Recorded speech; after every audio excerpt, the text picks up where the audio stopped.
오늘 우리에게 주신 하나님의 말씀 보도록 하겠습니다. 오늘 우리에게 주신 하나님의 말씀은 마태복음 22장 1절부터 14절까지 말씀입니다. 마태복음 22장 1절로 14절까지 말씀입니다. 귀하신 하나님의 말씀 받들어서 읽도록 하겠습니다.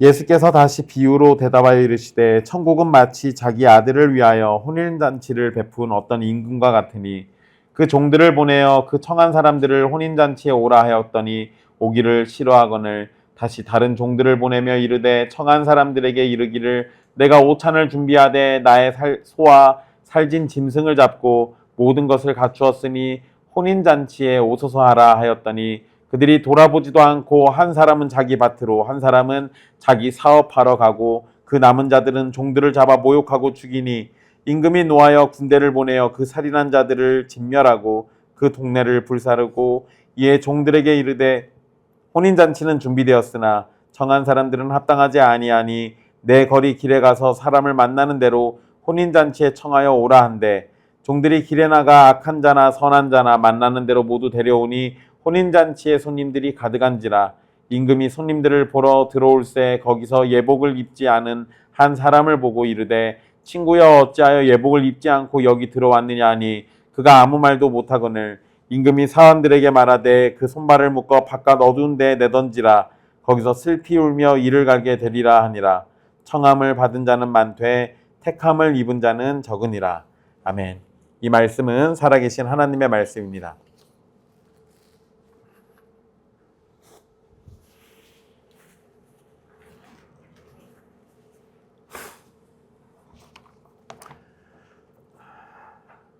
지난 시간 우리 포도원의 악한 농부 비유를 함께 살펴봤습니다. 예수님은 건축자들이 버린 돌처럼 사람들에게 버림받지만 버린 돌이 모퉁이의 머릿돌이 되듯이 우리의 머릿돌이 되셔서 우리 구원의 기초이자 근원이 되십니다. 오늘 말씀도 종교 지도자들에게 주시는 비유의 말씀인데요. 이번에는 혼인잔치로 비유의 말씀을 주시는데 특이하게 1절의 시작을 보시면 대답하여 라는 표현과 함께 시작합니다. 대답했다 라고 하면 질문을 해야 맞죠. 그러니까 누군가 질문을 하고 대답했다 이렇게 돼야 하는데 이것은 질문에 대한 답변처럼 보이긴 하지만 앞에 문맥과 연결해서 보면 질문한 사람은 없어요. 대신에 21장 46절 말씀을 보면 잡고자 하나 무리를 무서워하니 이는 그들이 예수를 선지자로 알미더라 라는 표현이 나옵니다. 그러니까 질문에 대한 답변처럼 보이지만 답변이 아니라 대적들이 가진 증오와 분노에 대한 반응을 이렇게 보이신 걸로 이해하시면 됩니다. 예수님은 자신을 향한 적대감을 비유의 말씀으로 대응하십니다. 적대감을 분노와 폭력이 아니라 말씀으로 대응하시면서 여전히 그들에게 회개할 기회를 주시는 거예요. 이것도 역시 은혜죠. 예수님은 천국 비유를 말씀하시면서 아들을 위해 혼인잔치를 베푸는 어떤 임금을 말씀하십니다. 자, 여기에서 임금과 아들은 딱 봐도 하나님 아버지와 예수 그리스도예요. 그런데 여기에서 아들의 역할은 없습니다. 아들이 중심은 아니에요. 어쨌든 그냥 우리는 느낌적으로 이거는 하나님 아버지와 성자이신 예수 그리스도를 가리키는 거구나 라고 이해할 수 있습니다. 자, 예수님께서 자신을 왕의 아들로 묘사하는 것은 자신의 신적 아들됨을 암시하는 대담한 선언이에요. 사실 하나님의 아들이란 말은 함부로 하면 안 됩니다. 신성모독이 될 수 있거든요. 그래서 요한복음에 보면 예수 그리스도가 하나님을 아버지라고 부르니까 그것 때문에 유대인들이 예수님을 죽이려고 하는 마음을 품습니다. 그러니까 하나님의 아들이라는 표현, 하나님을 아버지라고 부르는 표현, 이거는 사실은 쉽지 않은 얘기인데 예수님은 그것을 굉장히 대담하게 이렇게 비유로 선언적으로 얘기하고 계십니다. 자, 여러분 여기에서 천국잔치잖아요. 혼인잔치라고 얘기하는데 천국은 지금 이 임금이 베푼 혼인잔치와 같은 겁니다. 이렇게 놓고 보면 우리가 천국에서는 이런 잔치가 있을 거다라고 예상이 가능합니다. 그리고 사실 구약의 말씀이나 신약에서의 표현들을 보면 천국은 분명히 잔치가 있습니다. 그런데 우리가 보통 천국에서 가장 많이 또 영원토록 하게 되는 게 뭐라고 얘기하죠? 예배라고 해요. 그래서 우리는 천국에 가면 영원토록 예배하게 될 겁니다. 그런데 이렇게 얘기하면 굉장히 힘들어져요. 목사님 지금 1시간 반 예배도 힘든데요. 영원토록이라니요. 왜 그러세요? 거기가 천국이 맞습니까? 여러분들이 저와 함께 하니까 예배가 노동처럼 느껴지는 거예요. 다행스럽게도 천국에서는 제가 예배인도 안 합니다. 천국은 노동의 자리가 아니라 잔치의 자리예요. 그러니까 영원토록 예배한다는 것은 예배라는 수고로움을 하는 것이 아니라 예배라는 기쁨의 자리에 참여한다는 의미가 될 겁니다. 그리고 이 땅에서의 예배를 천국에서의 예배하고 동일시할 필요는 없습니다. 물론 우리가 지상에서 드리는 예배는 천국의 모형이어야 돼요. 그래서 여러분들이 여기에서 천국의 기쁨을 맛보지 못한다면 천국을 소망하기가 어렵습니다. 그리고 그런 점을 생각한다면 우리는 예배에서 천국의 기쁨을 맛보지 못한다라고 할 때는 여러 가지 문제를 생각해 봐야 돼요.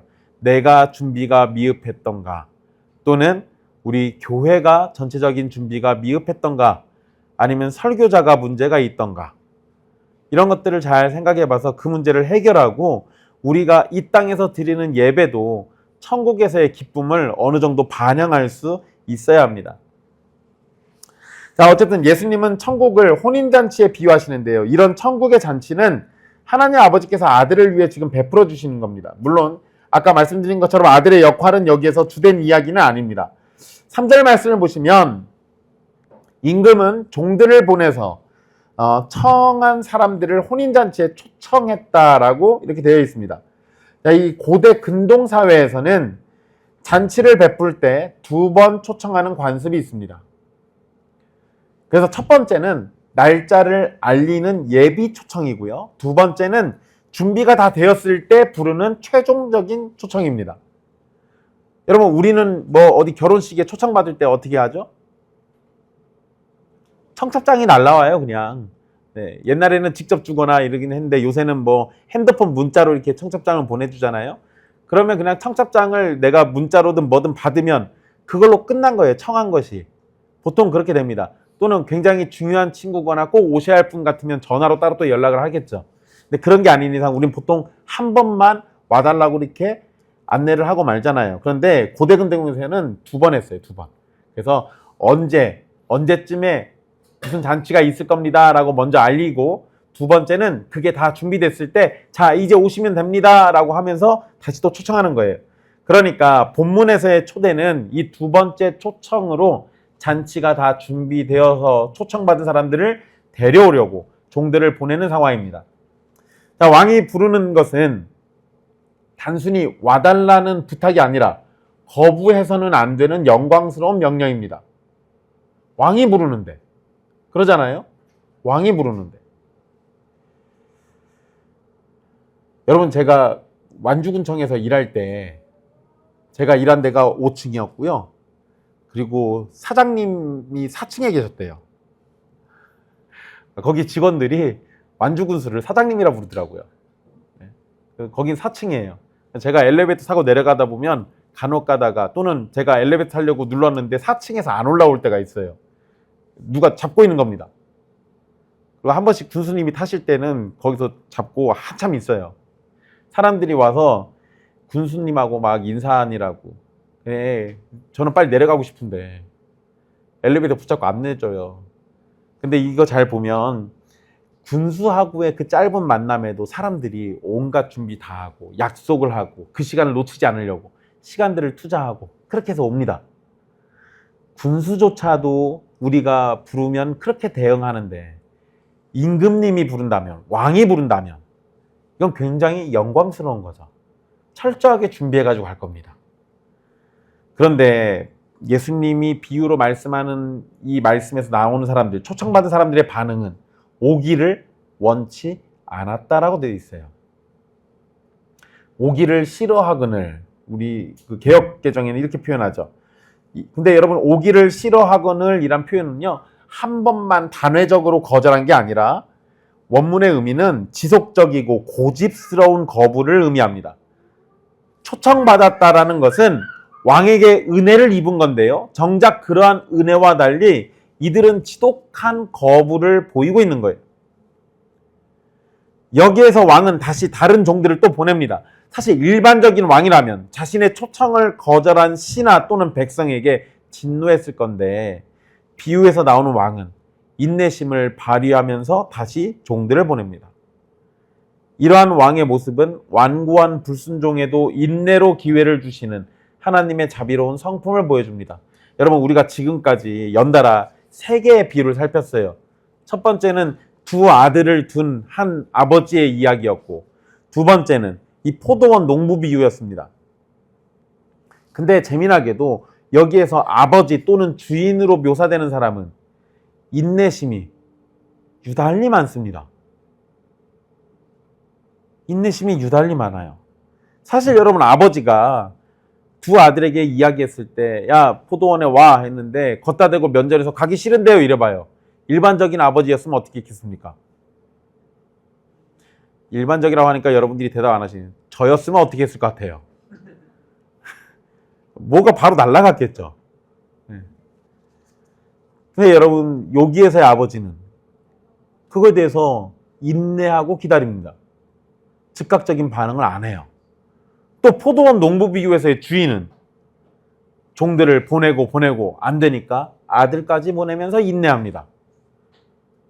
혼인잔치에서 임금도 종들을 보내고 그게 안 되니까 다시 또 보내고, 이러면서 계속 인내를 보여줘요. 이건 세 비유에서 다 그 중심인물로 묘사되는 그 존재가 하나님이심을 드러내는데, 하나님의 자비로운 성품을 우리에게 확실히 보라는 겁니다.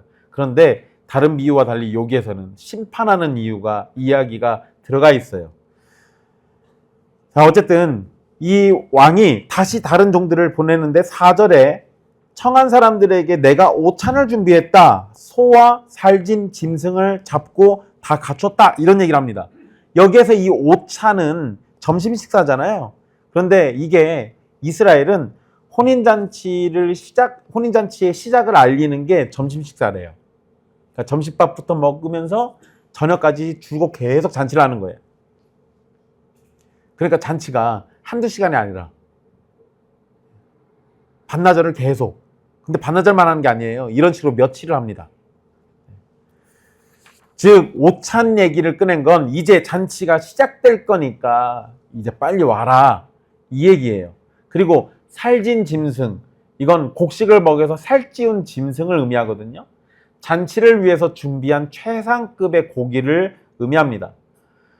이미 왕은 한번 거절을 당했는데, 그런 모욕을 당했음에도 불구하고 그거를 인내하면서 다시 종들을 보냅니다. 심지어 자신이 어떻게 준비했는지 상세하게 설명하면서 혼인잔치에 와달라고 마치 애원하는 것처럼, 간청하는 것처럼 이렇게 비춰져요.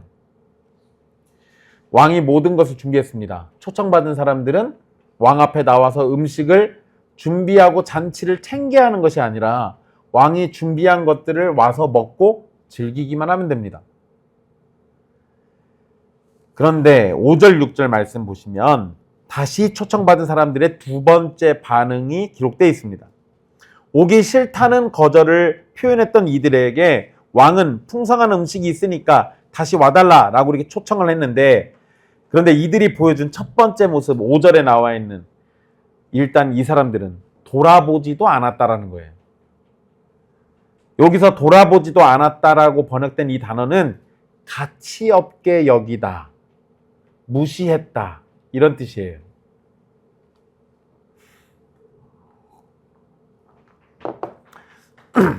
여러분, 요새 그 지방선거 때문에 문자들 많이 받으세요? 제가 몇 년 전에, 십몇 년 전에 익산에 잠깐 살았을 때 목사님이 하도 부탁을 해가지고, 그때 그게 조배숙 씨 때문이었는지 모르겠는데 제가 민주당 당원에 가입을 잠깐 했었습니다. 그랬더니 제 거 연락처가 익산에 있어서 좀 관심도 없는 익산 시장 예비 후보들한테 문자를 계속 받고 있어요. 근데 그런 문자는 저한테 쓰레기잖아요. 쓸모가 없잖아요. 심지어 저는 완주 사람이니까 투표권도 없어요. 그러면 저는 그걸 뭘로 취급하겠습니까? 우리 요새 말하는 건 스팸처럼 취급할 거예요. 그러잖아요. 무시하는 거죠. 나한테는 쓸모없는 얘기니까. 그런데 여러분, 요거 돌아보지 않았다가 딱 그거예요. 왕의 초청을 스팸 문자처럼 취급하는 겁니다. 오늘날 수많은 사람이 복음을 대적해서가 아니라 복음을 무시해서 죄를 따라 지옥에 갑니다. 참 슬픈 얘기죠. 여러분, 사람에게는 수많은 죄가 있지만 천국보다 자신의 일, 천국보다 돈을 쫓는 삶이라는 차가운 무관심이야말로 하나님을 향한 가장 모욕적인 죄악입니다. 왕의 초청을 거절한 사람들은 악한 일을 하면서 거절한 게 아니에요. 이들이 자기 밭 그리고 자기 사업을 하는 건 정당한 일입니다. 그런데 문제는 정당한 일을 위해서 가장 중요한 왕의 초청을 거절하고 놓쳤다라는 거예요. 또한 자기 밭 그리고 자기 사업 이렇게 표현되어 있잖아요. 여러분, 여기에서 그러면 강조가 뭐예요? 자기예요. 결국 자기에 집착하는 걸 강조한 겁니다. 왕의 아들을 위한 잔치보다 자기의 것이 더 중요하다는 겁니다. 이러한 표현은 죄의 본질인 하나님 중심에서 자기 중심이 되는 것을 분명하게 드러내고 있는 거예요. 여러분, 교회가 주님의 몸된 교회로서 아름답게 성장할 수 있는 가장 기본적인 바탕은요, 자기를 앞세우지 않는 겁니다. 교회에 분쟁이 나는 주된 이유는 자기를 앞세울 때, 그럴 때 심각한 분쟁들이 벌어집니다. 하나님의 것과 관련돼서는요, 모든 부분에서 자기를 비워야 돼요. 그래야 주님의 영광이 드러나는 겁니다. 여러분, 유혹은 나쁜 일로 다가오는 게 아닙니다. 직장, 사업, 가정과 같은 정당하고 일반적인 일에 몰두하게 해서 하나님 나라라는 가장 중요한 일을 놓치게 만들면서 다가오는 겁니다. 먹고 사는 문제가 예배보다 우선순위가 될 때 그것은 우상숭배가 됩니다. 내가 좋아하는 것, 내가 원하는 것, 이런 것들을 예배보다 더 우선순위로 앞세울 때, 그럴 때 그것이 우상숭배가 되는 겁니다. 지금 왕의 초청을 받은 사람들이 딱 그런 모습을 보이고 있어요. 그런데 여러분, 5절에서 저 정도 표현뿐만 아니에요. 6절에서 언급된 사람들은 종들을 잡아서 모욕하고 죽이는 적대감과 폭력으로 반응합니다. 이들은 왕의 초청 자체를 미워하고 거절합니다. 친절한 초청에 대한 반응으로 무관심을 보이는 것도 심각한 문제인데, 모욕하고 죽인다는 것은 논리적으로 설명도 안 돼요. 우리 웃는 얼굴에 뭐 못 뱉는다고 그래요. 침 못 뱉는다고 그러잖아요. 종들이 가가지고 성질 내면서 오라고 했겠습니까? 그런데 왕의 명령으로 가서 이 기쁜 잔치에 참여하라고 부르는 이 사람들을 향해서 폭력으로 대응하는 거 굉장히 일반적이지 않아요. 하지만 죄에 빠진 사람이 하나님을 대적할 때 보이는 불순종과 악한 상태도 사실 논리적으로 설명되지는 않는 것과 같습니다. 결국 왕은 이 모든 행위로 인해서 즉각적인 심판을 진행합니다. 이전의 인물들하고는 좀 달라요. 여기서는 한두 번 이렇게 강하게 했는데 안 되니까 바로 심판해버려요. 지금까지 놀라운 인내심으로 자비를 보여주신 왕은 무한정 기다리면서 인내하지 않으십니다. 은혜를 끝까지 거부하고 대적하는 자들에게는 하나님의 무서운 진노와 심판만 남게 됩니다. 하나님의 인내는 분명히 깁니다. 그러나 그 끝에는 확실한 계산이 있어요. 왕은 군대를 보내서 살인한 자들을 진멸하고 그 동네를 불사르게 합니다. 예수님께서 이러한 비유를 말씀하신 의도는 하나님의 종들을 죽이고 불순종하면서 대적하는 이스라엘이 선민이라는 특권을 박탈당하고 특별히 그 중심 도시인 예루살렘의 멸망이 있을 것을 알려주신 겁니다. 그리고 후에 결국에는 예루살렘은 아주 처참하게 무너지죠. 4절에서 오찬을 준비했으니 오라고 초청하시는 따뜻한 음성을 거절하면 군대를 보내어 진멸하라는 두려운 음성을 듣게 되는 겁니다. 은혜를 멸시하면 파멸을 받는 겁니다. 이 부분을 놓치지 마십시오. 왕은 종들에게 혼인잔치는 준비되었는데 청한 사람들이 합당하지 않다라고 말합니다. 이래서 이 임금으로 상징되는 하나님은 혼인잔치를 완벽하게 준비하셨어요. 그런데 청한 사람으로 상징되는 이 타락한 이스라엘은 완벽한 은혜를 어리석은 거절로 거부합니다. 그래서 임금은 합당하지 않다라고 선언을 해요.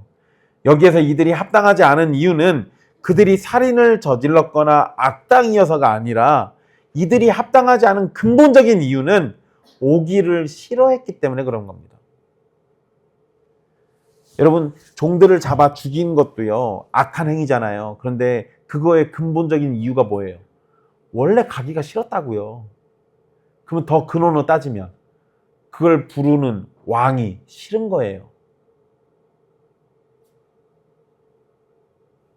다른 잡다한 죄도 많지만 그거 말고 그냥 왕이 싫었던 거라고요. 이걸 하나님께 적용하면 복음을 거절하고 복음을 전하는 사람들을 멸시하고 다 심각한 문제입니다. 그런데 제일 큰 문제는 하나님을 싫어하는 게 제일 큰 문제예요.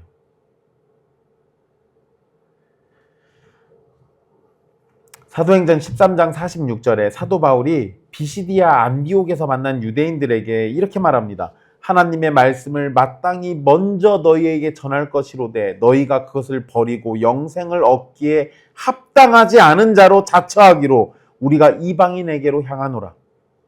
지금 본문에서 합당하지 않다고 임금이 평가하는 것과 바울이 유대인들이 합당하지 않다라고 말하는 것이 정확하게 통합니다. 즉 복음을 거절하는 것이 곧 스스로를 무가치한 존재로 만드는 행위예요. 초청받은 자들은 거절했고 그들이 심판을 받았다고 해서 준비된 잔치가 취소되진 않았습니다. 사실 분노해서 화가 난 왕 같으면 일반적이라면 야 이거 하지마 하면서 엎어버릴 수도 있잖아요. 그런데 이 임금은 그렇게 하지 않아요. 잔치는 무조건 진행됩니다. 임금이 혼인잔치가 준비되었다고 말하는 것을 통해서 하나님의 계획이 사람의 실패 또는 사람의 거절로 인해서 좌절되지 않는다라는 걸 우리에게 보여주는 거예요. 그 얘기는 여러분 달리 생각하면 이렇게도 볼 수 있죠. 여러분들 전도하시면 어떻게 전도하는 족족 사람들 다 데려옵니까? 안 그러죠? 100명 전도하면 100명이 안 와요. 10,000명쯤 전도하면 1명 올까 말까. 10,000명 하기 전에 우리는 먼저 지치죠. 낙심하고 절망하고. 여러분 우리의 전도가 실패해도 천국잔치는 진행됩니다. 그러니까 전도의 열매가 없는 것 때문에 너무 낙심할 필요는 없어요. 괜찮아요. 없는 것조차도 주님이 다 이해해 주실 거예요. 문제는 전도를 안 하는 것 그 자체가 문제지 전도를 못 하는 게 문제는 아니에요.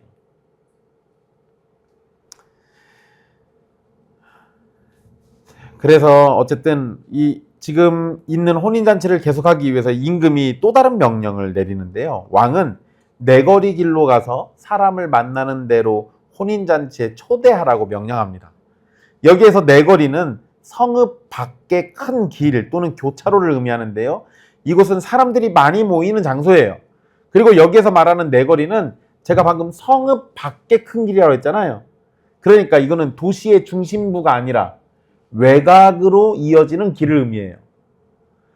그래서 예루살렘이라는 유대교의 중심지에서 외곽으로 확장되어서 이방 세계로 복음이 퍼져나가는 것을 의미하는 겁니다.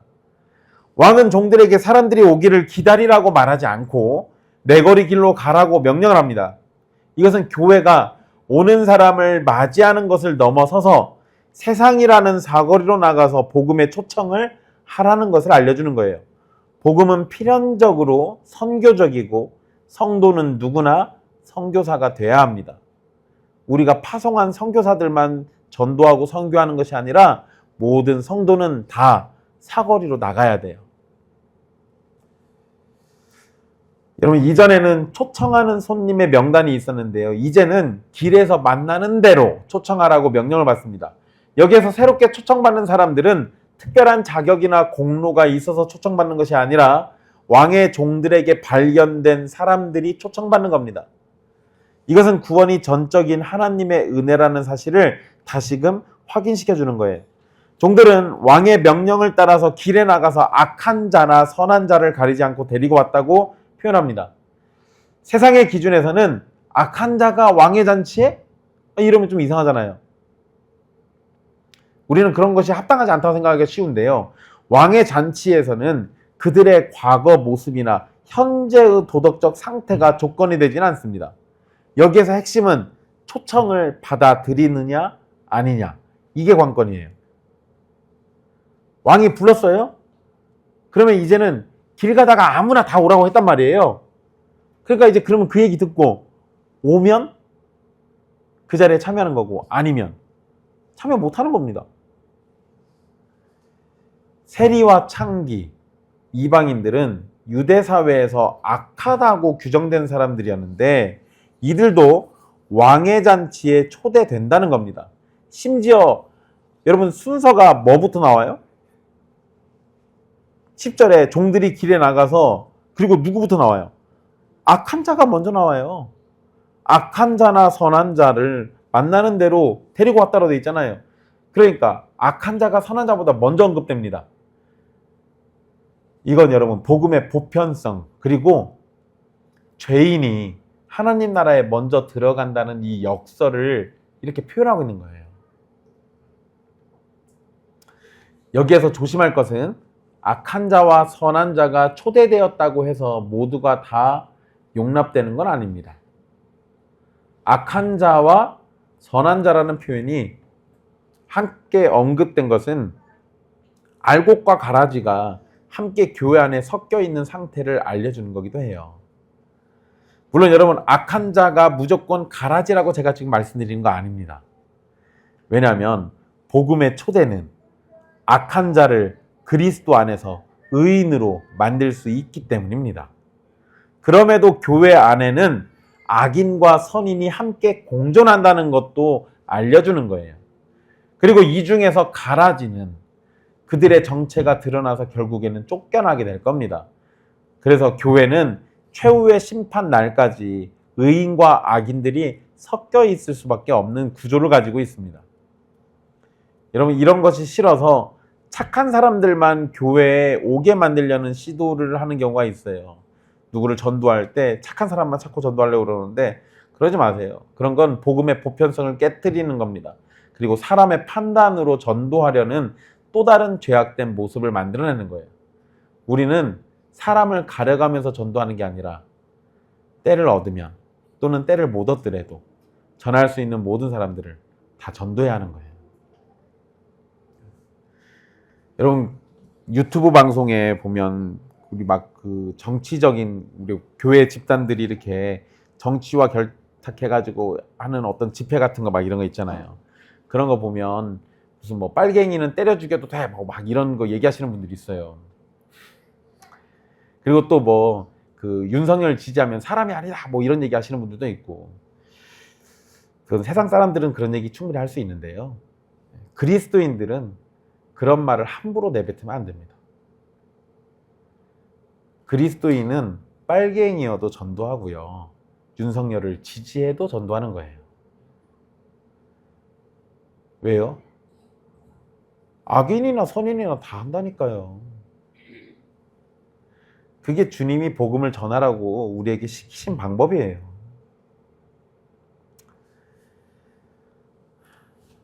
우리가 이 부분에서 알 수 있는 건, 초청은, 복음의 초청은 선과 악을 따지지 않고 모두에게 주어지지만 선택과 최종적인 구원은 예복을 입은 자에게만 해당된다는 겁니다. 그게 이 뒤에 얘기예요. 종들의 수고로 인해서 혼인잔치에 이제 손님들이 가득 차게 됩니다. 그래서 10절 말씀 마지막에 보면 혼인잔치에 손님들이 가득한지라 라고 이렇게 표현해요. 그런데 이 하나님께서 이렇게 이 왕의 잔치에 사람들이 가득한 것처럼 하나님께서 어린 양의 혼인잔치를 준비하고 계시는 데 있어서 죄인들의 저항과 사탄의 공격이 아무리 대단해도요, 결국 하나님의 잔치는 언젠가 시행될 거라는 것을 우리에게 알려주기도 해요. 그런데 여러분, 여기에서 이제 11절 말씀으로 넘어와서 보면 잔치가 시작되고 손님이 가득 찬 상황에 임금이 등장합니다. 그런데 임금이 손님들을 주의 깊게 살펴봐요. 우리 성경에 임금이 손님들을 보러 들어올세라고 할 때 이 보러라는 표현이 있잖아요. 이게 주의 깊게 살피다, 검사하다 이런 의미가 있어요. 그러니까 그냥 와서 대충 본 게 아니라 정말 이 사람들을 꼼꼼하게 본 거예요. 임금은 들어온 모든 사람을 용납하는 게 아닙니다. 그 잔치에 합당한 사람인지 아닌지를 분명하게 살펴보고 있는 거예요. 잔치의 자리에 있는 사람들은 초청을 받았고 초청을 받아들여서 잔치에 왔고 식탁에 앉아서 잔치에 참여하려 합니다. 그런데 어떤 한 사람이 딱 있어요. 딱 한 명. 그 한 명이 예복이 결정적인 문제로 나타납니다. 에이, 목사님, 아까 사거리에서 닥치는 대로 다 데려왔잖아요. 그럼 예복을 언제 입어요? 여러분, 거리에서 급히 불려온 사람들이 어떻게 예복을 준비할 수 있었겠냐라고 반론이 제기되기도 하지만, 말씀 잘 보세요. 다른 많은 손님들은 다 예복을 입고 있고요. 딱 한 명만 안 입었다니까요. 딱 한 명만. 그러면 이 상황을 놓고 보면 입을 수 있었는데 안 입은 거죠. 거기다가 여러분, 구약 성경에 나와 있는 표현도 그러고요. 고대 왕실의 관례를 보면은요, 예복은 본인들이 갖춰 입고 오는 게 아니에요. 왕이 입구에서 나눠줘요. 종들 시켜가지고 나눠줍니다. 구약에서도 보면은요, 왕에게 초청받았을 때요, 왕의 신하들이 따로 그 사람에게 예복을 갖춰 입혀가지고 들여보내요. 뭐 생각하시면 쉽냐면, 요셉 감옥에 있다가 바로 앞에 갈 때 다 갖춰 입혀가지고 깨끗하게 씻겨가지고 갖춰 입혀서 들여보내잖아요. 그런 거랑 비슷하다고 보시면 돼요. 왕에게 나갈 때는 왕이 알아서 다 갖춰준다고요. 그러면 얘는 뭐예요? 이거 안 입은 애는. 예복을 입지 않은 사람의 문제는요, 옷을 준비하지 못한 무능력에 있는 게 아니라 왕이 거저 입혀주는 은혜를 내 옷이 더 좋다면서 거절한 거예요. 그냥 나는 내가 입은 대로 입고 들어갈게요 하고 들어간 거라고요. 그래서 문제가 된 겁니다.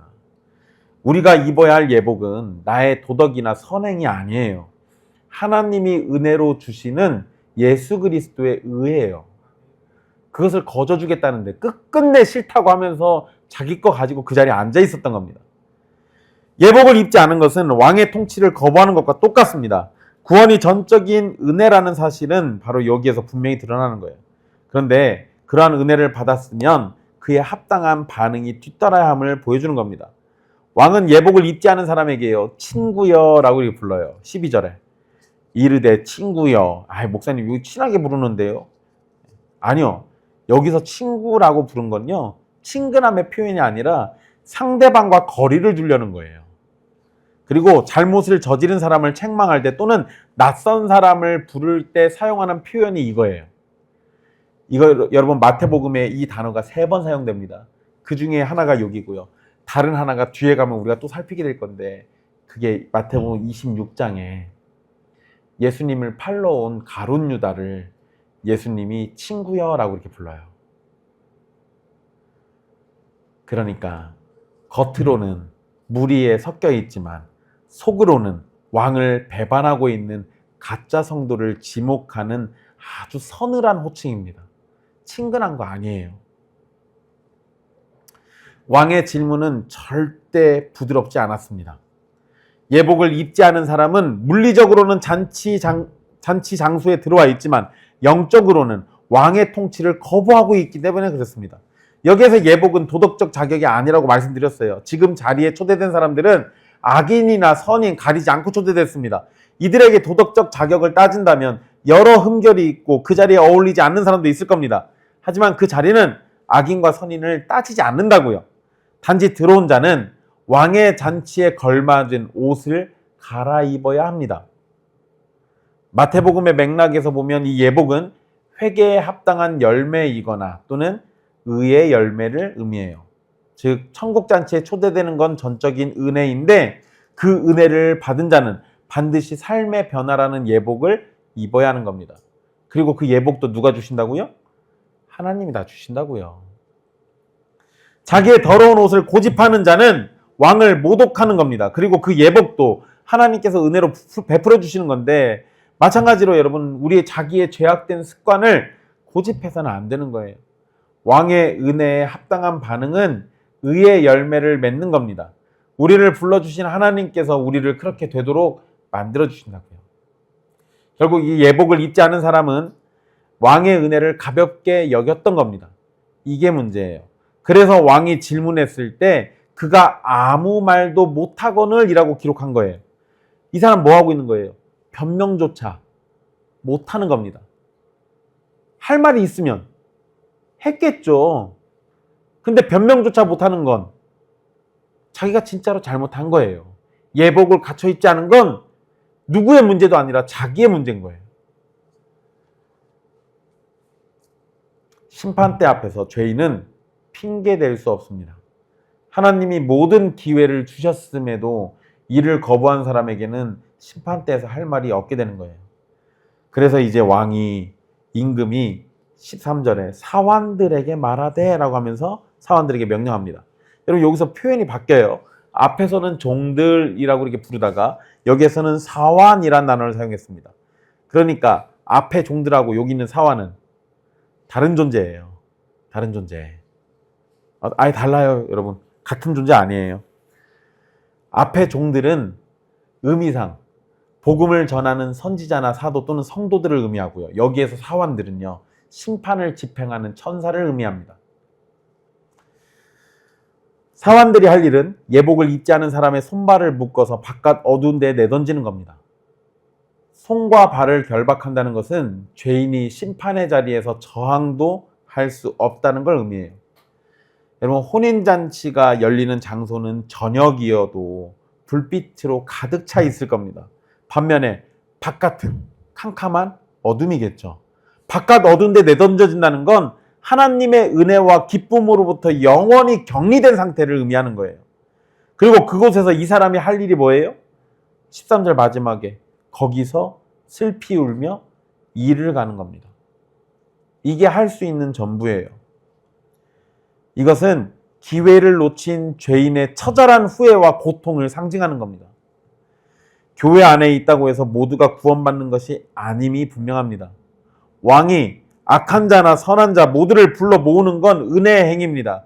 그리고 그 은혜에 합당한 반응은 예복을 입는 겁니다. 은혜를 입고도 변화되지 않는 삶은 심판을 면할 수 없는 거예요. 예수님은 비유의 결론을 14절 말씀에서 말씀하시는데요. 우리 한글 성경에는 다 생략되어 있습니다. 그런데 14절 맨 앞에 왜냐하면 이런 단어가 들어가 있어요. 그러니까 예복을 입지 않아서 쫓겨난 사람은 우발적인 분노로 심판받은 것이 아니라 부름받은 자와 선택된 자를 구분하시는 하나님의 엄중한 원칙에 따른 것을 의미하는 겁니다. 그리고 여러분 14절에 청함을 받은 자는 어떻다고요? 많다. 택함을 입은 자는 적다. 이렇게 표현하고 있죠. 여러분 여기서 많다와 적다는요. 문자적으로는 모두. 많다는 모두고요. 적다는 모두가 아니다라는 의미예요. 이 말씀 조심하셔야 할게요. 요 문자 그대로 읽으면 택함 받은 사람은 적으니까 구원받는 사람은 숫자가 적다. 이렇게 보시는 분들이 있어요. 아니요. 모두가 아니라고요. 당연히 청함받은 사람보단 적겠죠. 청함받은 모두가 다 구원받는 건 아니니까. 그런데 택함받은 자가 그렇다고 해서 너무나도 터무니없이 적은 숫자인 건 아니에요. 그냥 모두가 아닌 거지. 어쨌든 복음의 초청은 제한 없이 모든 사람에게 주어집니다. 그러나 초청받았다고 해서 모두가 다 택함 받는다라는 건 아니에요. 이 부분을 잘 생각하세요. 이스라엘 백성들은 이 부분에서 심각하게 실패했습니다. 자기들은 다 청함받았어요. 누구에 의해서요? 아브라함의 자손이라는 그 명분으로 인해서요. 그냥 거저 청함받았습니다. 그러니까 얘네들 맨날 입만 열면 뭐 얘기해요? 우리가 아브라함의 자손이란 얘기 하잖아요. 아브라함 때문에 그렇게 된 거예요. 그런데 예수님 뭐라고 합니까? 이 돌들로도 아브라함의 자손 만들 수 있어요. 아브라함의 자손인 게 택함 받을 수 있는 증거와 징표가 되는 게 아니에요. 착각하지 말라는 겁니다. 그리고 14절에 택함, 즉 선택이라는 단어가 사용된 건 복음을 거절하는 것이나 예복으로 상징되는 합당한 열매를 맺는 것도 다 하나님의 주권적 선택의 이 신비 안에 있음을 의미하는 겁니다. 하나님이 선택해 주시면 복음을 거절하지 않습니다. 하나님이 선택해 주시면 예복을 안 입을 리가 없어요. 14절은 그래서 매우 중요한 가르침을 담고 있는 겁니다. 여러분 14절 빼놓고 그 앞의 내용만 보면요. 초대에 응답하고 예복을 입는 것은 사람의 책임처럼 생각됩니다. 하지만 결론에서는 모든 과정이 사실 하나님의 택하심이라는 은혜에 근거하고 있다는 걸 밝히고 있어요. 또한 결론의 말씀은 교회 안에 있는 회중들에게 초청받았지만 당신은 정말 택함을 입었는가? 라는 이 질문, 엄중한 경고의 말씀을 우리에게 주고 있는 겁니다. 여러분 예수님께서 주신 이 혼인잔치의 비유를 우리가 생각할 때, 우리가 들을 때 이건 사실 말이 안 되는 이야기처럼 들립니다. 왜냐하면 왕이 정성을 다해서 준비했고 잔치에 사람들을 초대했는데 참석하지 않아요? 고대 사회에서 왕이 초청하는 걸 누가 거부할 수 있겠어요? 게다가 거부하는 사람들을 다시 초대해서 혼인잔치로 끈질기게 부르는 왕의 모습도 이상합니다. 그리고 이렇게 넘치는 호의를 베푸는 왕에게 멸시와 무시, 무관심, 그리고 폭력으로 저항하는 건 도무지 받아들이기가 어려워요. 이 비유의 배경은 일반적인 생각, 일반적인 사고를 하는 사람이라면 말도 안 되는 일이라고 할 겁니다. 그런데 그 말도 안 되는 일이 실제로 벌어졌잖아요. 1차적으로는 누구에게 나타난 겁니까? 이스라엘과 이스라엘의 종교 지도자들이 이렇게 행동했습니다. 메시아이신 예수 그리스도가 오셔서 천국을 전파하고 천국의 복음을 증거하지만 그것을 거부하고 예수님을 대적했습니다. 구약의 기록처럼 하나님은 끈질기게 이스라엘을 돌보시지만 이스라엘은 더욱 끈질기게 하나님을 대적합니다. 실제로 일어난 일이라고요. 그리고 여러분 이게 이스라엘에게만 나타났습니까? 아니요. 타락한 사람 모두에게 해당합니다. 타락한 사람은 왕 대신 하나님의 은혜를 끈질기게 거부하고 하나님은 인내하시면서 은혜를 끈질기게 베풀어주고 계세요. 수많은 종과 가장 사랑하는 아들 예수 그리스도까지 보내셨어도 사람들은 하나님의 은혜를 배반합니다. 이 비유의 일은 극단적인 상황을 가정하시면서 하신 말씀이지만 이 극단적인 일은 지금도 이 세상에서 반복되어 나타나고 있습니다. 그런데 여러분 우리가 이 비유의 말씀에서 중요하게 생각할 건 하나님의 인내와 은혜죠. 사실 그게 너무 감사해요. 아들을 위한 천국잔치를 하나님께서 풍성하게 준비하십니다. 일반적인 종교에서는 절대자인 신을 섬기기 위해서 이 그를 위한 잔치는 섬기는 자들이 다 준비해요. 그런데 예수님의 가르침은 천국잔치는 아들을 위해서 하나님이 친히 준비하시는 겁니다. 그래서 은혜예요. 여호와 하나님께서 시온산에서 오래 저장한 포도주 그리고 기름진 것 이런 걸로 잔치 준비하신다라고 구약에서도 말씀하셨잖아요. 한두 번 얘기한 게 아니라고요. 근데 다른 종교는 신들이 감동받을 만한 준비를 해가지고 가야죠. 얘기가 다르잖아요. 그래서 은혜라고요. 율법의 짐을 짊어지도록 만드는 것이 아니라 기쁨과 풍요의 잔치에 참여하라는 은혜의 초청, 이것이 복음입니다. 또한 거절하는 자들에게 반복해서 종들을 보내시면서 은혜 베푸셨어요. 하나님의 은혜는 참으로 놀랐습니다. 그래서 여러분, 하나님을 왕으로 묘사하는 표현이 여러 가지가 있긴 한데요. 오늘 본문의 말씀과 지난 우리 비유의 말씀들을 종합적으로 생각해 보면 하나님은 인내의 왕이세요. 이렇게 인내로 죄인을 대해 주시는 것 참으로 은혜입니다. 구원은 하나님께서 다 차려놓으신 밥상이에요. 그리고 예수 그리스도의 십자가를 바탕으로 모든 것을 이루신 하나님은 우리를 부르시면서 풍성한 은혜를 베풀어 주십니다. 심지어 거절당하시면서도 끈질기게 사랑으로 대하십니다. 이런 은혜에도 사람들은 어떤 반응을 보입니까? 하나님의 놀라운 은혜 앞에서 사람들의 반응은 자기 일에 빠져서 분주할 뿐이었습니다. 이들의 죄는 하나님의 초청보다 자신의 일을 더 중요하게 여긴다는 겁니다. 그게 여러분들에게 나타나고 있는지 생각해 보세요. 바쁜 일상을 핑계로 영원한 생명과 천국잔치를 외면했어요. 게다가 어떤 사람들은 적극적으로 하나님이 보내신 종들을 모욕하고 죽였습니다. 이러한 행태는 하나님을 대적하는 세상의 악한 본성이에요. 그래서 하나님은 진노하고 심판하시는 겁니다. 그래서 여러분, 우리는 어떠한가 생각해 보시라고요. 나는 자기 일에 빠져서 하나님의 초청을 외면하고 있지는 않은지, 자기 것을 쫓느라 하나님의 것은 외면하고 있지 않은지, 이런 것들 생각해 보시라고요.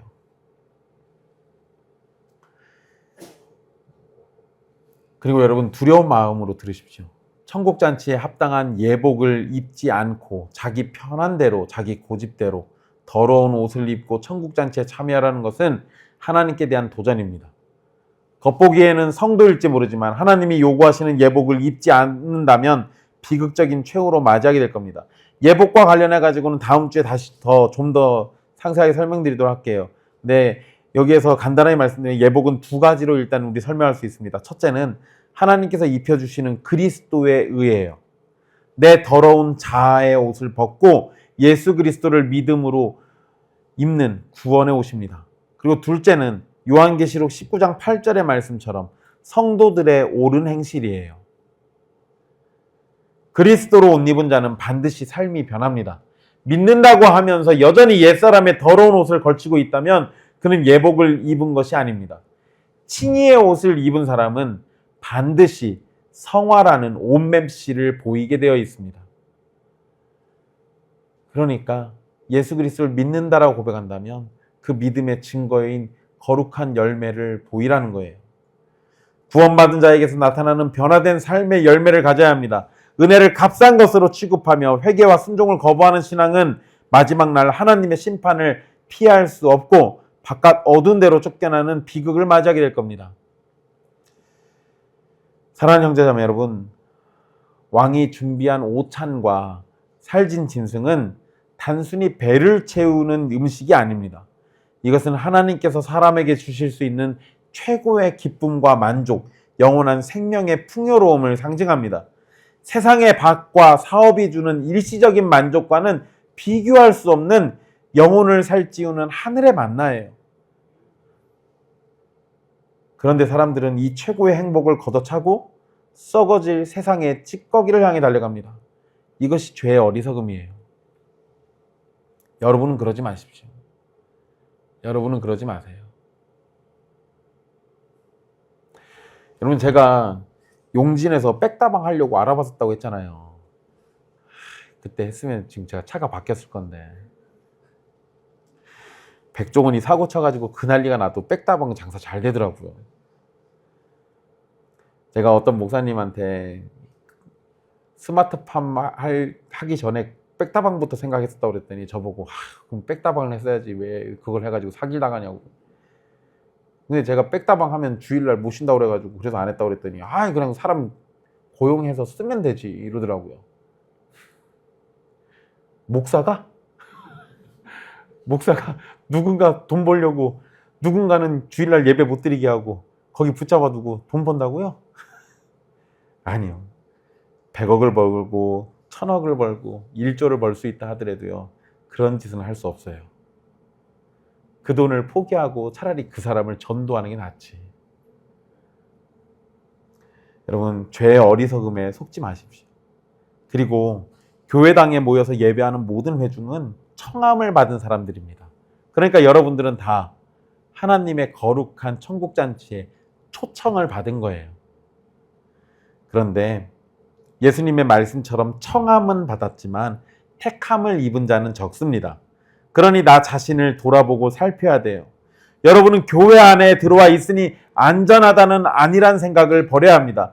나의 더러운 자아의 옷을 벗어버리고 예수 그리스도의 의의 옷을 입고 성령님 안에서 순종과 거룩의 예복을 입어야 합니다. 예배당에 앉아 말씀을 듣는 것만으로는 부족해요.